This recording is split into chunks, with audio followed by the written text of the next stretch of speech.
nyonso afundaka yo azala mwasi azala mobali afundaka yo parce que opesaki promesse okokisa yango te olakaki libala me obala ye te olakaki ye mbongo me opesa ye mbongo te ozwaki engagement me honora engagement te ozwaki niongo nde ofuta te merci Saint-Esprit de Dieu osalaki bongo ve me okokisa te tomalela oki bongo koretire maloba nyonso olobaki oki koretire engagement wana osalaki oki koretire ve wana yo osalaki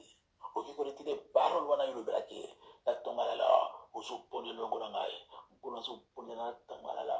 soki eza na maloba onga na loba soki eza na bave baengagement onga na sala na bapromese epai ya motu nyonso azala mwasi azala mobali onga na honora te onga na kokisa te motu nga nalakaki mbongo napesa yo te motu nalakaki libala nakokisa te oyo nasalaki ve nakokisa te oyo nasalaki bongo bapromese nakokisa te natonga lelo nazoretire maloba wana nazoretire ve wana mama bondele longo na ngai papa bondele longo na ngai aporte au plainte na tribunal ya bokesene afundako mikolo nyonso epai ya nzambe afundako epai ya satana alobi alakaki nga libala abala mwasi mosusu alakaki nga mbongo ino lelo atindelanga te alakaki ngai ve ngai nezokokabwana te nezokabwana alakaki ngai nakotika yo te me atika ngai omemela leseder maloba wana ezolanda yo maloba wana ezokondane yo maloba na yo moko ezolanda yo ekangela yo nzela ekangi nzela libala ekangela yo nzela ya gloire nzela ya chance eza kokangama na maloba na yo oza kopondela longo na ngai oza koretire maloba wana oza koretire bave wana oza koretire bapromese wana oza koretire basue wana basue yo pesa retire yango bave yo sala retire yango engagement yo zwa retire yango lala retire yango lala retire ve wana retire engagement retire maloba wana olobelaki mobali wana retire maloba wana olobelaki chance wana retire maloba wana olobelaki moto nyonso na mboka olakaki efalanga na mboka olakaki lopango na mboka olakaki voyage retire maloba wana retire bapromese wana retire maloba wana na mapondela papa pondela ozoretire nyonso ezokangelanga nzela nazoretire maloba nyonso nalakaki moto mbongo nalakaki moto libala nalakaki moto fiançai wazofunanga mikolo nyonso nazofunanga na ntongo nazofunanga na pokwa na ntongo ya lelo nazorevoke maloba na yo nazoretire maloba nalobelaki yo naretire promese engagement nalakaki yo mpe nasalaki libala nazoretire yango mpe nazobrise maloba nyonso nazobrise ve wana nazobrise sue wana nazobrise promese wana nazobrise engagement wana oh venez prier avec moi ce matin sérieusement brise engagement wana brise ve wana brise maloba nyonso olakaki moto mbongo brise maloba wana au nom de Jésus brise brise brise brise engagement brise promesse wana na tongalala au nom puissant de Jésus na komona Yesu Kristo Masia au nom puissant de Jésus-Christ de Nazareth ozoprise maloba wana mpona libela au nom puissant de Jésus-Christ kopebisa mpe kodetruire eloko nyonso basala eloko nyonso balobi oyo balona oyo baplanta oyo baprograma oyo badesida oyo eza na base ya maladi na kati ya nzoto no maladi nyonso eza d'origine démoniaque euti aparte ya batravail bacérémonie barituel maloba bato balobi maloba tata alobi mama alobi motu nyonso oyo atie loboko oyo alobi maloba eza na base ya maladi na ntongo lela oke bongo kobebisa mpe kodétruire nyonso eza na source ya maladi ezobela ozopona elongo na ngai mpolo na ntongo lelo nayeba te nazona komona Yesu Kristo nazopebisa maloba nyonso baloba misalasala nyonso basala oyo eza na base ya maladi eza na makolo na ngai maladi eza na maboko na ngai eza na mokongo na ngai eza na bafoi na bapumo na barein na motu esika nyonso eza na maladi d'origine démoniaque euti a partir ya makambo basali ya maloba balobi nazopondela na nguya maloba na Yesu Kristo nazodétruire Parce que le si on formait des complots contre vous, cela ne viendra pas de moi. Nazo pepisa nguya maloba nyonso. Nazo pepisa nguya nyonso basala ki ikolo na vie na ngai. Ozo pepisa yango na ba effet secondaire. Pepisa ba résultat ya maloba na bango. Pepisa ba résultat ya ba rituel na bango. Pepisa ba conséquences nyonso basali nyonso balobi oza na base ya maladie. Maladie nyonso ya d'origine démoniaque. Maladie oyo tina minoko ya bato. Maladie oyo tina monganga. Oyo nyonso ezala kasi na ngai. Nazo pebisa ba conséquences na kombo de Jésus Christ Messie de Nazareth. Au nom puissant de Jésus. On a poussé na Nzambe arracher na tonga la.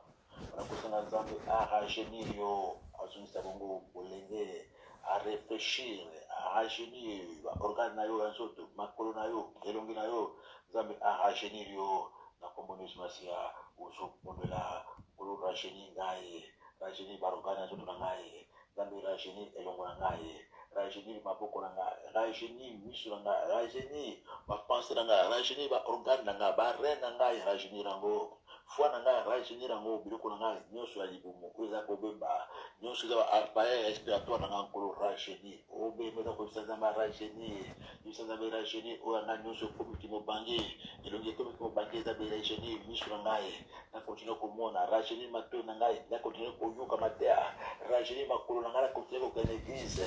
rajeunir maboko na ngai nakontinue kosala mosala rajeunir elongi na ngai mobali na ngai asepela na ngai rajeunir elongi na ngai mwasi na ngai akontinue kosepela na ngai rajeunir ngai na obele na sa mokili oyo nakufa avant te nazolongola nyonso ezali ya masque vieillesse nyonso ezali ya rajeunissement ya vieillissement précoce kimobangi ya précoce kimokolo ya précoce elongwa obeme dans le Seigneur osenga Nzambe ya rajeunir na ntongo alala Nzambe ya rajeunir ba organe nzoto rajeunir maboko na yo ozopondela elongo na ngai ba Seigneur rajeunir moi rajeunir mon visage rajeunir mes membres inférieurs mes membres inférieurs rajeunir mes membres supérieurs rajeunir mes mains rajeunir Nzambe rajeunir motema na yo apesa motema sika apesa bafoi sika bareya sika makila nzoto ya sika rajeunir visage na yo ozala toujours ngebu na ntongo lelo belebele Seigneur ozopesa Nzambe rajeunir yo obumbela rajeunir yo makolono esala malamu rajeunir mokongo esekufi rajeunir mopikiliki mokendu rajeunir yo mwasi na continue kosepela na yo mobali na continue kosepela na yo rajeunir yo na ntongo alala ozosenga rajeunissement na ntongo alala Seigneur rajeunir mes membres inférieurs supérieurs rajeunir mon visage rajeunir ma pensée rajeunir matoi na ngai rajeunir miso na ngai na kombo na Yesu Christ Messie de Nazareth Seigneur rajeunir moi au nom puissant de Jésus-Christ de Nazareth. Seigneur, rachète-moi ce matin pour la gloire de ton nom. Rachète-moi pour la gloire de ton nom. Rachète-moi pour continuer à faire ko sala. Rachète-moi na longo na kata luda nzoto lembi. Rachète-moi place nzoto ko le mana pandela isusu. Rachète-moi na continuer ko tambola na continuer ko sala. Rachète-moi na doire tete sikote. Rachète-moi na kata ya besima. Vies précoce rajeunir nankolo vieillissement oyo yambala kata elongwa vieillissement oyo akindoki elongwa na kombo kitoko na Yesu Christ Messie na Nazareth place ozali kotekala kimia siko na kombo na Yesu Christ Messie nazopondela mpona tina na yo nazopondela mpona tina na mama moko papa moko oza na kati ya vieillissement précoce okomi mokolo osote elongi ezomona te bapesa 20 ans de plus merci Saint-Esprit bapesa 15 ans de plus bapesa 10 ans de plus elongi eza kokola te na age na yo kimobange ya précoce batyango kotia na bondoki bapesa kopesa na mari de nuit bapesa kopesa na femme de nuit bapesaki biloko balatisa yo masque ya koko visage na yo ezokokona te na age na yo kimokolo ya kindoki kimokolo babakiselo mikolo ya kobakisa babakiselo bambola ce matin je viens par la puissance de la parole par la puissance du nom de Jésus-Christ eloko détruire eloko nyonso batya na kati na yo eloko nyonso bamelisa mpe okomela eloko nyonso bapakolo ya kopakola obatya yo ezala masque ezala casque eloko babwakyala ezala crème ya kindoki ezala makala ezala elamba nyonso batya na elongi na yo obabakiselo mikolo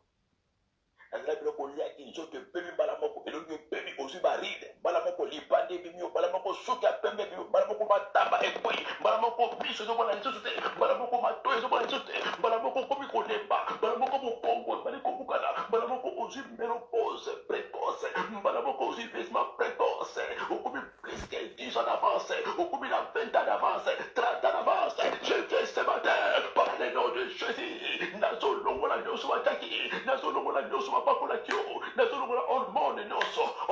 bataki na kati ezala tonga bapetaki yo oekweso mataba oebibiso lipandi oebibiso suki pepe oesilisi kitoko oekomiso mpaka oekomiso mobage oekomiso elongi ya koko ezala opakoli creme ezala opakoli mafuta ozokumuka kaka nazolongola maske wana nazolongola bilembo wana nazolongola creme wana nazolongola injection wana nazolongola déformation wana par la puissance de la parole de Dieu nazosopela makila na Yesu Kristo masiya nazosopela makila na Yesu Kristo masiya nalongoli poso nzoto wana nalongoli maske wana nalongoli casque wana nalongoli visage wana nalongoli barili wana nalongoli libandi wana nakwesi oyo nyonso eza kolia osuki ya moto oyo nyonso ekwesi matama oyo nyonso ekomiso mopange oyo nyonso ebomi miso ava oyo ebomi matoyi ava naza kopikola ngo parce que la Bible déclare toute plante que le Père n'a pas plantée sera déracinée nazolongola na kombo de Yesu Kristo masiya au nom puissant de Jésus-Christ recevez l'ordre de là il y a un régissement recevez l'ordre il y a un rajeunissement sur corps avec un fait immédiat et l'on échanger la tombe alors et l'on échanger la guitare de la planche comme la masque la longoli masque la longoli voix la longoli poso la longoli marine la longoli matama la kombo de Yesu Kristo ilongilo ibala konganga ibala kongala siko ibala kongala siko yo kitoko kubona esonga kitoko elimaki esonga opikilike lingwaki esonga kozo eselaki esonga par la parole tout a été écrit par la parole recevez la vie maintenant vie evanda na kombo na Yesu Kristo Messie na Nazareth. Merci Seigneur Jésus-Christ. Merci nkolo na tomolio na pamolio parce que osali wapi okanaki kosala na kati ya tonga lela tikete lokumu ezwaka na mboka no mosantu biso baso lokola moto moko tobi gloire et louange à toi notre Seigneur Sauveur Jésus-Christ de Nazareth. Ça va pas pour la biso baso. C'était moi votre pasteur missionnaire Bangi Florent Tomani Bongo. Na poto lelo tokozalaka bongo na veille na biso c'est ça tokozalaka bongo tous les vendredis ezalaka parti à 1h30 du matin zana biso elango tobondela na veille tozalaka wana tout le vendredi tomoni surtout na kolo matinale ya mbalasi mekoya tozalaka bomesano mpe na bitumba kati émission tobini bitumba kati ezalaka chaque 18h radio télévision pene soir lundi vendredi mercredi na 18h anda biso à partir ya r wana na kati ya radio télévision pene soir bitumba ya kati ekosala bongo bola mobili susu koleka tikete eza bapapola papa crispe mama kati jokebe bana bango baso mpe biso baso balandi en direct ya radio télévision internationale pene soir mokili bakimela kolo ebondo obanda kona biso baso ba